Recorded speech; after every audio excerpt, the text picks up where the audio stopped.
Hi friends, ನಾನು ವಿನುತಾ. ಇವತ್ತು sea ಕ್ಲ್ಯಾಮ್ಸ್ ಸುಕ್ಕ ಹೇಗೆ ಮಾಡೋದು ಅಂತ ನೋಡುವ. ಮೊದಲಿಗೆ ಸೀ ಕ್ಲ್ಯಾಮ್ಸನ್ನು ಚೆನ್ನಾಗಿ ಕ್ಲೀನ್ ಮಾಡಿ ತೊಳೆದಿಟ್ಕೊಳ್ಬೇಕು.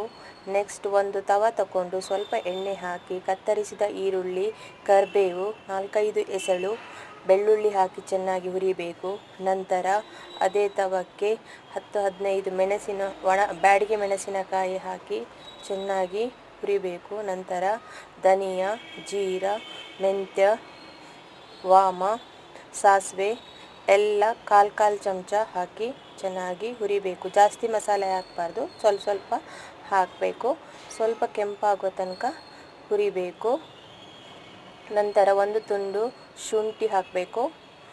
ನೆಕ್ಸ್ಟು ಸ್ಪೈಸಸ್, ಚಕ್ಕೆ, ಸೋಂಪು, ಗಸಗಸೆ, ಲವಂಗ, ಏಲಕ್ಕಿ ಎಲ್ಲ ಚೂರು ಹಾಕಿಬಿಟ್ಟು ಚೆನ್ನಾಗಿ ಹುರಿಬೇಕು. ಇದು ಆಪ್ಷನಲ್, ನಿಮಗೆ ಇಷ್ಟ ಇದ್ದರೆ ಗರಂ ಮಸಾಲೆ ಇಷ್ಟ ಇದ್ದರೆ ಹಾಕ್ಬೋದು, ಇಲ್ಲಾಂದರೆ ಹಾಗೆ ಮಾಡ್ಬೋದು. ನೆಕ್ಸ್ಟ್ ಒಂದು ತುಂಡು ಹುಳಿ, ಚೂರು ಸ್ವಲ್ಪ ತೆಂಗಿನಕಾಯಿ, ಅರಿಶಿನ ಹಾಕಿ ಚೆನ್ನಾಗಿ ರುಬ್ಬಬೇಕು.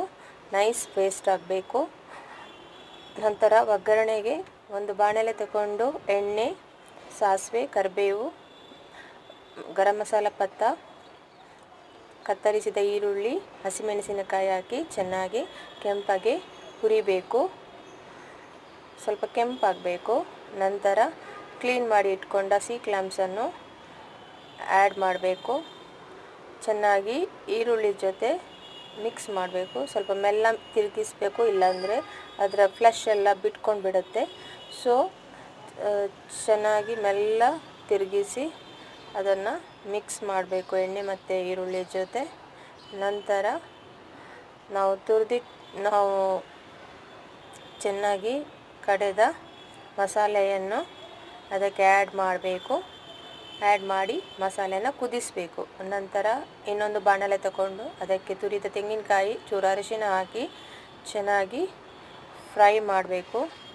ಸ್ವಲ್ಪ ಫ್ರೈ ಮಾಡಬೇಕು, ಎಲ್ಲ ಮಿಕ್ಸ್ ಆಗಿ ಸ್ವಲ್ಪ ಕೆಂಪು ಬಣ್ಣ ಬರುವಾಗೆ ಅದನ್ನು ಫ್ರೈ ಮಾಡಬೇಕು. ತಿರುಗಿಸ್ತಾ ಫ್ರೈ ಮಾಡಬೇಕು, ಇಲ್ಲಾಂದರೆ ತಳ ಹಿಡಿಯುತ್ತೆ.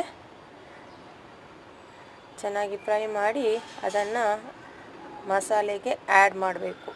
ಕುದೀತಿರೋ ಮಸಾಲೆಗೆ ಆ್ಯಡ್ ಮಾಡಿ ಸ್ವಲ್ಪ ತಿರುಗಿಸಬೇಕು. ಈಗ ಸೀ ಕ್ಲ್ಯಾಮ್ಸ್ ಸುಕ್ಕ ಸವಿಯಲು ಸಿದ್ಧ. ಕೊನೆಗೆ ಕೊತ್ತಂಬರಿ ಸೊಪ್ಪು ಹಾಕಿ ಚೆನ್ನಾಗಿ ಅಲಂಕರಿಸಿ. ಇದನ್ನು ರೊಟ್ಟಿ ಜೊತೆ, ದೋಸೆ, ಇಡ್ಲಿ, ಪುಂಡಿ ಜೊತೆ ಸವಿಯಲು ಸಿದ್ಧ.